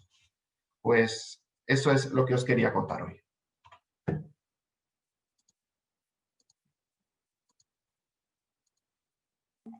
Muchísimas gracias, Elio, por contarnos tu experiencia, por compartir el reto que habéis afrontado, el que estáis afrontando en vuestra organización. Y bueno, ese es el camino, ¿no? El camino de analizar vuestros impactos y de contribuir a minimizarlos de esta forma, incluso a veces tan arriesgada como la apuesta de los envases que acabas de comentar. Así que muchísimas gracias. No sé si Tania quiere intervenir ahora para... Hola, de nuevo. Tania. Vale, pues nada, eso, muchas gracias, Elio. Creo que está muy bien eso, ver las diferencias entre los impactos, ¿no? de esta crisis sobre dos sectores tan diferentes, como decías, eso, que no se ha modificado tanto la estrategia de sostenibilidad. Y bueno, eso también es buena señal, es decir, que ya lo veníais haciendo muy bien, muy bien desde antes. Entonces, también pues, para que nos cuentes un poco más acerca de esta estrategia de sostenibilidad, quizás, o sea, si puedes compartir con el público si esta estrategia se hizo con un enfoque eso, pues bottom-up o top-down. O sea, ¿fue algo desde, digamos, desde el comité de dirección o fue algo que pues visteis la necesidad, que estaba ahí y como que fue más de abajo hacia arriba? O sea, creo que también puede ser interesante ver cómo una estrategia tan completa como la vuestra se diseñó. Pues fue muy, muy, muy interesante porque no solamente a nivel global hay una tendencia que nos marca nuestro headquarter, nuestro centro, pero a nivel de países funciona ligeramente distinto. Y aunque tenemos un marco muy claramente establecido como compañía multinacional, a nivel local había una presión muy enorme de la gente y de determinados sectores de la sociedad. Y por daros un ejemplo, fue muy interesante, cuando quisimos hacer un cambio en el edificio, y queríamos ser certificados, por ejemplo, como residuo cero a vertederos en las oficinas de Madrid. El primer cambio que tuvimos que hacer fue quitarle las papeleras a la gente e introducir estaciones de reciclaje donde se pueda hacer la separación. Si cada uno tiene una papelera en su mesa, pues claramente no hay clasificación. Bueno, el primer impacto que nos dimos cuenta es que la gente está emocionalmente unida a su papelera. Y quitarle la papelera a alguien se considera un exabrupto, una amenaza, un atentado contra su integridad laboral. Y es parte de su beneficio. Lo estás obligando a que se tenga que levantar a tirar la basura en una estación de reciclaje. A lo mejor hoy esto no nos parece tan raro, pero hace 2 años esto era muy raro, esto era muy extraño. Y ese fue el primer paso hacia un cambio de mentalidad dentro de la organización. Tanto a la gente como a nuestro propio director, que le sorprendió que le quitáramos a él también la papelera. Y fue interesantísimo ver todas las dinámicas que ocurrían a nivel de oficina. Y esto fue sobre el comienzo de un viaje hacia la sostenibilidad que hemos hecho, en las cuales, como dice también Paradores, convergen ambas estrategias a diferentes tiempos y en distintos tipos de materia. Unas vienen desde arriba y otras vienen desde abajo. Y otras vienen impulsadas por la propia sociedad. Y tenemos que estar de nuevo adaptables a las circunstancias y dispuestos a que todo lo que hagamos sea por el bien de la sociedad, porque si no, como empresa, no vas a sobrevivir. Esto es lo importante y este es el gran cambio que tenemos que adoptar. La gente, los ciudadanos, por ejemplo, en el Edelman Trust Barometer, en quien más confía la sociedad en el mundo, incluyendo la sociedad española, a nivel de confianza, es en las empresas. Son las empresas las que tienen la potestad en este momento de poder dar el paso para hacer un cambio a gran escala en términos de beneficio para el planeta. Por supuesto, nosotros también necesitamos del gobierno, necesitamos de la sociedad, de los medios, de los expertos académicos, pero la gente confía en la empresa en que pueda movilizar y liderar este cambio. Muchas gracias, Elio. Además, grandes organizaciones como vosotros que tenéis tanta repercusión y podéis ser tractores, ¿no?, incluso de comportamiento de consumidores, pues tenéis un gran papel en la consecución de la Agenda 2030. Muchas gracias. Quería plantear una pregunta que nos pasa por el chat también, probablemente dirigida a Tania. A Marco Antonio, hace una reflexión y comenta que según los datos de Naciones Unidas, más del 90% de los casos COVID-19 se dan en las ciudades, y plantea cuáles son los links entre el impacto de la pandemia en la actividad empresarial y las metas del ODS 11, relacionado con ciudades y comunidades sostenibles, resiliencia, impacto ambiental, vínculos económicos y sociales, etc. Esto por una parte. ¿Y cuáles van a ser las posibles estrategias de mitigación de estos efectos, Tania? Vaya pregunta. Yo creo que también, o sea, en este aspecto quizás Elio y Águeda tienen más que decir por tener un poco la perspectiva de empresa, pero bueno, yo creo que también es un poco retomar con todo lo que comentábamos antes, ¿no? O sea, la ciudad ahora es verdad que más que nunca, en términos ambientales, lo del entorno urbano sostenible, saludable, pues eso va a ser algo clave. Entonces también depende del sector de las empresas, pues podrán influir más o menos, ¿no? Una empresa energética no va a influir igual que una de transporte o alguna de alimentación. Pero bueno, creo que quizás ya por una parte el poner todas estas medidas de flexibilidad, ¿no? De teletrabajo, de conciliación laboral, o sea, por una parte lo que os comentaba con esta checklist que hemos mencionado antes, pues una de las acciones en términos de recursos humanos, pero también ambiental, era esto de pues, innovar las formas de trabajo, ¿no? Con esta perspectiva del bienestar de los empleados, pero también con esta perspectiva de reducción del impacto ambiental gracias a reducir la movilidad en las ciudades y estos desplazamientos prescindibles, digamos, o innecesarios, incluso innecesarios en algunos aspectos. Entonces, pues por un lado, las prácticas laborales de recursos humanos de las empresas van a tener un impacto clave, y luego ya eso sería más a recursos humanos en general, y luego vinculado al core, ¿no? A la actividad, digamos, principal de la empresa, pues a través de su actividad podrá tener un mayor o menor impacto en este componente, digamos, sostenible de la ciudad.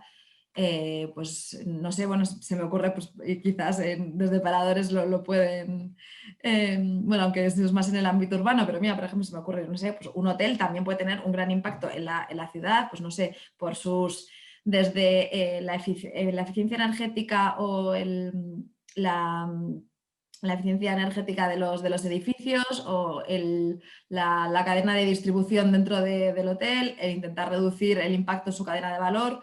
O sea, como que cada empresa en su modelo de negocio creo que tiene que hacer un análisis también un poco de los productos, del ciclo de vida de los productos y servicios, para ver en qué punto de su cadena puede tener el mayor impacto, quizás este win-win, ¿no? Con los menores esfuerzos, entre comillas, a corto plazo, ¿dónde puedo potenciar más mi impacto? Entonces, como que creo que están en esos dos ejes, tanto por parte de recursos humanos con todas estas prácticas laborales, como por eso ya va más del lado interno de la empresa, de analizar dónde puedo tener el mayor impacto ligado con mi actividad, que no sea algo solo filantrópico, sino que sea realmente integrado a la estrategia empresarial. No sé si Elio o Águeda queréis decir algo más, que creo que quizás podéis aportar más desde vuestra experiencia, o si no, bueno, como igual llevamos un poco justos de tiempo, pero bueno, como veáis. Estamos un pelín pillados de tiempo. Águeda, parece que te ibas a conectar para comentar algo. No, por mi parte yo creo que con lo que ha dicho Tania coincido plenamente. Muy bien, pues continuamos entonces. Muchas gracias a los tres, a Tania, a Águeda y a Elio, y continuamos ahora con Guillermina Bastida, delegada de Asturias y Cantabria de la Asociación Nacional de Directivos de RSE, que nos va a contar cómo apoyan a los responsables de las organizaciones que tienen que lidiar con estos temas desde su asociación en esta visión, ¿no?, de la Agenda 2030 y de la sostenibilidad. Guillermina, cuando quieras. Eso es, muchas gracias y buenas tardes a todos. Muchas gracias por contar con nosotros y darnos esta oportunidad. Efectivamente, bueno, yo voy a ser breve, voy a compartir pantalla. Un segundín. ¿La veis bien? Sí, la vemos. Si la pones en pantalla completa. A ver. No sé por qué. Ahora lo voy a hacer. Ahora sí, ¿verdad? Perfecto. Vale, estupendo. Pues bueno, voy a ser breve para terminar esta jornada en la que hemos escuchado pues, experiencias tan interesantes que la verdad es cierto que te ponen los pelos de punta, ¿no? Nosotros desde DIRSE lo que nos gustaría es abordar la cuestión de cómo podemos ayudar al profesional de la responsabilidad social empresarial y de la sostenibilidad pues a ejecutar mejor todos esos o responder mejor a todos esos desafíos de los que hemos estado hablando a lo largo de la mañana, ¿no? Para eso pues, vamos a ofrecer pues, una visión genérica desde el punto de partida del que salimos y bueno, pues, hasta ver un caso práctico en particular, ¿no? Para entender ese punto de partida, de dónde venimos, pues comparto con vosotros un estudio que hicimos en DIRSE, era la segunda vez que lo hacíamos, para comprender cuál es la realidad de la profesión, ¿no?, de los profesionales, cuáles son sus funciones, hacer una radiografía del DIRSE, del director de responsabilidad social empresarial, de la persona que es responsable de ejecutar la estrategia de sostenibilidad, ¿no?, pues la realidad de la posición, sus funciones, en qué lugar está dentro del organigrama, qué tipo de perfiles de profesionales se necesitan, ¿no? También pues cómo ha evolucionado esa función en los últimos años, hasta qué punto está implantada la responsabilidad social, la sostenibilidad en las empresas. Aquí tenéis el enlace para conocer el estudio al completo si os interesa. Yo, más allá que entrar en detalle de todos estos contenidos, sí que me gustaría destacar y detenerme puntualmente en esas tareas que el DIRSE tenía hasta ahora, ¿no?, hasta que llegó el COVID, que ha impactado en todo. Pues tal y como hasta ahora entendíamos esa función, pues su dedicación mayoritaria estaba en términos de diseñar e implementar esos proyectos de responsabilidad social propios o de manera transversal con otras áreas, definir la estrategia y sobre todo el reporting. Ahí se le daba mucha importancia a las empresas al tema del reporting, ¿no? A nivel de tendencias, pues sí veíamos una consolidación de la función en las compañías, una creciente profesionalización y también, curiosamente, pues una feminización del puesto, entre otras cuestiones. Llega el COVID e impacta también en el departamento, digamos, y en el área, como hemos estado escuchando a lo largo de la mañana, ¿no? En ese sentido, en DIRSE también hicimos un estudio para comprender de qué manera estaba impactando la crisis del COVID en las prioridades de la responsabilidad social corporativa, en la sostenibilidad y también en el rol y las necesidades de los profesionales. En este estudio, que ahora se ha convertido en un barómetro porque queremos ir haciendo seguimiento de cómo evoluciona todo esto, pues se recoge todo ese detalle de cómo está impactando el COVID, cuáles son los temas prioritarios a los que va a tener que dar respuesta la profesión, cómo va a afectar a sus funciones, etcétera, etcétera. También comparto con vosotros el enlace, cuando tengáis la presentación podréis acceder al estudio completo si así lo deseáis. Y yo me voy a detener en el tema que más nos ocupa en el día de hoy, que es el tema de los objetivos de desarrollo sostenible, ¿no? En ese sentido, si nos preguntamos qué va a pasar, hacia dónde camina la sostenibilidad, qué va a pasar con esas funciones, esas prioridades, pues la buena noticia es que los profesionales que están en ello, que están en la cocina, nos dicen que para nada se va a estancar o va a haber frenazo en esto, sino que el trabajo por los ODS van a seguir siendo muy importante después del COVID y además van a aumentar las alianzas externas para conseguirlos, ¿no? Eso es una buena noticia para todos. Si nos detenemos a analizar cuáles los objetivos de desarrollo sostenible prioritarios, son los que más trabaja, más ponen foco las compañías, vemos que antes del COVID teníamos estos 4 muy destacados entre las compañías, ¿no? Pues los ODS 5, 8, 13 y 17, y de cara al post-COVID vemos que estos 4 objetivos se mantienen, pero cambian de posición, porque les adelantan otros objetivos que han cobrado protagonismo a raíz de esta crisis, ¿no? Pues los ODS 3 y 4, salud y bienestar y educación de calidad, como es lógico, pasan a ocupar las primeras posiciones y adelantan a igualdad de género y trabajo decente y crecimiento económico, que se mantienen ahí en el top 5, ¿no? Para entendernos. Y acción por el clima y alianzas pues siguen siendo muy importantes, pero se cuelan, entre comillas, los ODS 9, 11 y 12, fruto de esta situación extraordinaria que estamos viviendo, ¿no? Con lo cual aquí ya vemos un poco cómo se dibuja el trabajo por los ODS en el sector para los próximos años. Si lo comparamos con la información que teníamos en ese estudio anterior, pues vemos que a nivel de funciones o el rol de los profesionales pues, pasa a ser más estratégico quizás, ¿no? Pues dentro de sus funciones temas de cultura corporativa, de estrategia y de diálogo con stakeholders e impacto social pues pasan a ser muy destacados en contraste con las funciones quizás más ejecutivas o operativas que tenían antes los profesionales de DIRSES o responsables de RSE y sostenibilidad. Desde DIRSE, ¿qué podemos hacer? ¿Cómo podemos ayudar? ¿Qué información o contenidos os pueden aportar valor en esta tesitura, ¿no? Pues en DIRSE trabajamos desde la generación del conocimiento, el ofrecer formación, mucho networking porque resulta de mucha utilidad en profesiones nuevas como es esta, ¿no? Y también trabajamos en la advocacy y las relaciones institucionales, ¿eh? Esto nos permite estar cerca de las necesidades del profesional y por tanto, pues tratar de generar ese valor para ponerlo a su disposición. Os pongo el ejemplo de un caso práctico, más allá de todo lo que está ocurriendo con el COVID, algo que preocupa mucho a los DIRSES en la actualidad y en los últimos tiempos es todo lo relacionado con la Ley de Información No Financiera, con el análisis de riesgos y reporte de riesgos no financieros. Surgen muchas preguntas porque la ley tiene muchas cuestiones interpretables, como seguro que ya sabéis, y destaca especialmente todo lo relacionado con el aseguramiento, con la verificación, ¿no? Pues en ese sentido, DIRSE se puso a trabajar en ello y elaboró una guía, que también tenéis aquí a vuestra disposición el enlace para que la podáis consultar al completo.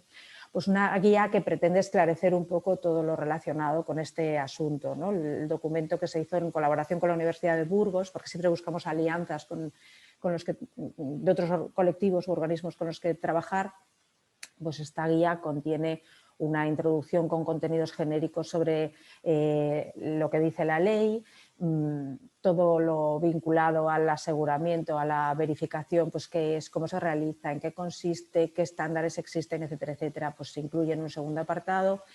¿Quién puede proveer ese servicio? Pues cuáles son los principales proveedores, los estándares que se utilizan, etcétera. Y luego también pues, hay varios anexos con información sobre los estándares para la propia elaboración de esos estados de información no financiera, ¿no?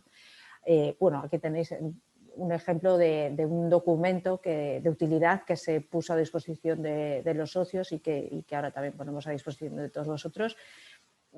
Con esta guía básicamente lo que se pretende es poner un poco de luz, de negro sobre blanco, para ayudar a las compañías en ese proceso de contratar el aseguramiento, ¿no? Ayudarlos en la contratación de ese servicio. como os decía antes, no solo el aseguramiento generaba dudas en todo lo vinculado a la Ley de Información no financiera, sino que pues, esa condición de cuestiones interpretables, abiertas a la interpretación, pues generaba muchísimas dudas a las empresas afectadas o que incluso se preguntaban si estaban afectadas, ¿no?, por la misma. Pues en ese sentido también desde DIRSEI se impulsó este otro documento que es una guía de preguntas y respuestas que recoge las cuestiones más comunes, más habituales que se nos consultaban, y se elaboró este documento con todas las respuestas. Aquí tenéis el enlace también para que lo podáis consultar si os interesa. Como veis, lo que pretendemos con todo esto es servir de utilidad, poder generar conocimiento, formación, actividades siempre ajustadas a lo que los profesionales necesitan para hacer mejor su trabajo, para hacer crecer el sector, hacer crecer la función y tratar de garantizar que ese trabajo se haga lo mejor posible. No me queda más que animaros a que os sumáis a nosotros, porque es la manera de que podamos estar cerca de vuestras necesidades reales, de ser verdaderamente útiles y desde el punto de vista de Asturias, pues de tener todo esto mucho más cerca, ¿no?, y ajustado a nuestra realidad. Por eso, bueno, pues os dejo ahí mi contacto también para lo que podáis precisar, más allá de cualquier cuestión que queráis plantear ahora. Nada más por mi parte. Muchas gracias, Guillermina. Y tenemos a José Antonio Garmón, al director general de Agenda 2030 del Gobierno del Principado de Asturias, conectado para que despida el evento. Hola. Pues sí, nada más, bueno, agradecer la presencia de todas las personas que han participado en esta jornada, más concretamente la de Tania, Águeda, Elio y Guillermina. Agradecerte a ti, Gemma, lo bien que organizas y coordinas estas jornadas y talleres, y agradecer sobre todo a las personas asistentes, bueno, que han estado aquí y han estado atendiendo a estas jornadas, y espero que hayan sido para ellos una buena experiencia y que hayan salido aprendiendo cosas como yo al menos he aprendido. Gracias. Muy bien, pues muchísimas gracias a todos. Nos vemos en la siguiente actividad. Un abrazo, cuidaros mucho. Gracias. Muchas gracias. Gracias a todos.